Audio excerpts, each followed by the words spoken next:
Good morning. It's Monday, January 17th, Martin Luther King Jr. Day. And we're bringing you the full World Watch show dedicated to that here on Top Story. Today, the nation celebrates Martin Luther King Jr. Day. The holiday signed into law by President Ronald Reagan in 1983. It was first celebrated 3 years later and has been since with all sorts of events. Parades, prayer breakfasts, days of community service, and more. But this year, many of those have been canceled due to the surge of COVID. That doesn't stop World Watch from remembering Martin Luther King Jr. and his part in the struggle for civil rights. Many of you know who Martin Luther King Jr. was, but Michelle Schlavin is here to give us a profile of his life and leadership in the struggle for civil rights in America. King's words and actions would help to profoundly change a nation, though sadly he wouldn't live to see what he helped accomplish. Martin Luther King Jr. was born in the South and had to attend segregated schools. But he did well and was accepted at the age of 15 to Morehouse College, going on to become a Baptist minister. In 1953, he married Coretta Scott, a music student studying in Boston. Although King came from a comfortable, middle-class family and neighborhood, he experienced prejudice and discrimination firsthand. At one time, local and state statutes actually created discrimination and segregation. They were called Jim Crow laws, named after a blackface character in minstrel shows that mocked African Americans. In fact, such laws were a mockery themselves, a mockery of justice. In 1896, the U.S. Supreme Court actually upheld Jim Crow laws under the doctrine of separate but equal. Separate drinking fountains and schools were legal. That is, legal as long as both drinking fountains worked and both schools were equally funded. But those laws were born out of prejudice and made black people second-class citizens.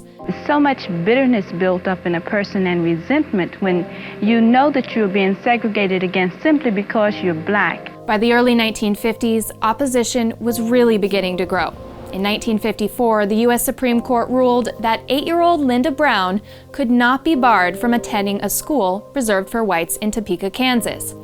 It was around this time that Martin Luther King's voice began to be noticed as he spoke out. The next year in Montgomery, Alabama, where King was pastoring a church, Rosa Parks was arrested for not giving up her seat to whites on a public bus. As far as I can remember, during my lifetime, I resisted the idea of being mistreated and pushed around because of my race. And when the driver demanded that we give up this seat, I felt that the time had come to not take it anymore. King headed up a year-long nationwide bus boycott, leading to another Supreme Court victory. And in 1960, he took part in nationwide sit-ins, blacks simply sitting at whites-only lunch counters in peaceful acts of defiance. We are going to walk non-violently and peacefully. And that's something Martin Luther King Jr. became known for, peaceful resistance, even in the face of violence. In 1961, black and white demonstrators known as Freedom Riders organized to board buses to challenge segregation. Many were beaten along the way. But King's peaceful resistance was still bold resistance. When he was arrested at a demonstration in Alabama, he didn't stop speaking out. On scraps of paper, he wrote out what's come to be known as his letter from Birmingham jail. That work would make the case for civil disobedience, saying injustice anywhere is a threat to justice everywhere. And it would cement his reputation for eloquence, the best example of which is a speech he made at the Lincoln Memorial. I have a dream. My 4 little children will one day live in a nation where they will not be judged by the color of their skin, but by the content of their character. I have a dream today. Martin Luther King's life was cut short by a bullet of an assassin in 1968. His dream of a nation of equality may not be fully realized, but today he would see a nation that's at least striving to judge people by the content of their character rather than the color of their skin.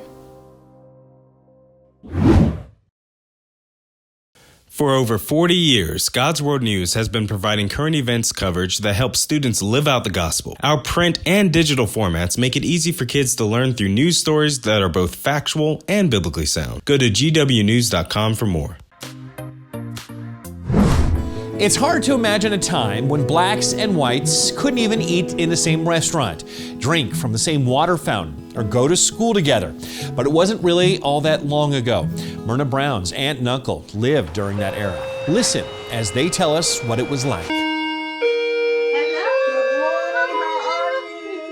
I've walked through this door more times than I can remember.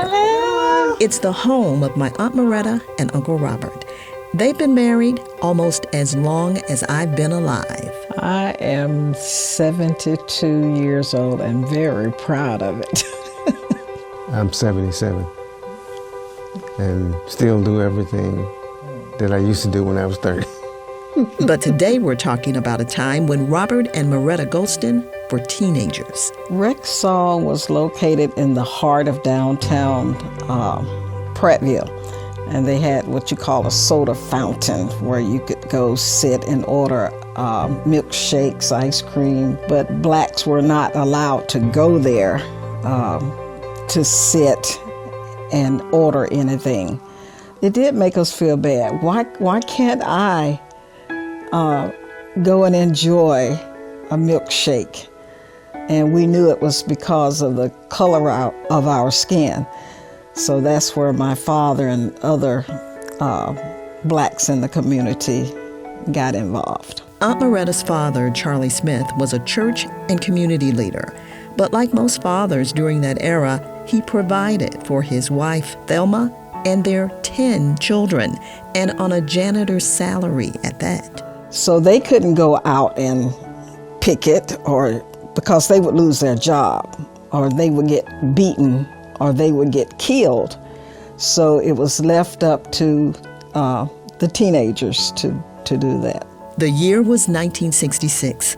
Following Dr. Martin Luther King Jr.'s example, a group of teenagers marched through downtown Prattville, leading a nonviolent protest against the way they were being treated. There's hatred, and they threw things at us. They spat on us. I was arrested. My relatives in Detroit, the news spread real fast. But because we were teenagers, we were not tried as an adult, and we did go to court, and they did throw it out. Uncle Robert grew up in Mobile, Alabama, 2.5 hours south of Montgomery. Right out of high school, Uncle Robert got a job at Wormser Hat Store. Now, that store used to sit right on this very corner. We used to sell hats and caps and gloves and stuff. And primarily my job was to sell to, the black people, black community. I couldn't sell the whites at that time. Uncle Robert says he also had to assist the store manager, who was white, prejudiced, and used a wheelchair.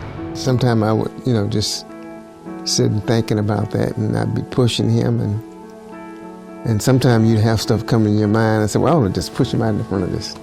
But then I said, no, that will mess up my life. You end up in prison, so you have to really be sharp in your thinking. Uncle Robert was using self-control, what the Bible calls one of the fruit of the Spirit. What else does the Bible teach about resisting hatred and prejudice? Well, we know both are sins. And while there are civil rights laws that have ended organized segregation and discrimination, hatred comes from the heart, and laws don't change hearts. God's word tells us that sin is crouching at our door. But by His grace, we can guard our hearts against sins that would like to take over, like prejudice. Take a moment to like and subscribe to our channel. At any time, you can check out our site at worldwatch.news and try out the show free for a month. Well, thanks for watching, everybody. I'm the Big Bash. Remember, whatever the news, the purpose of the Lord will stand.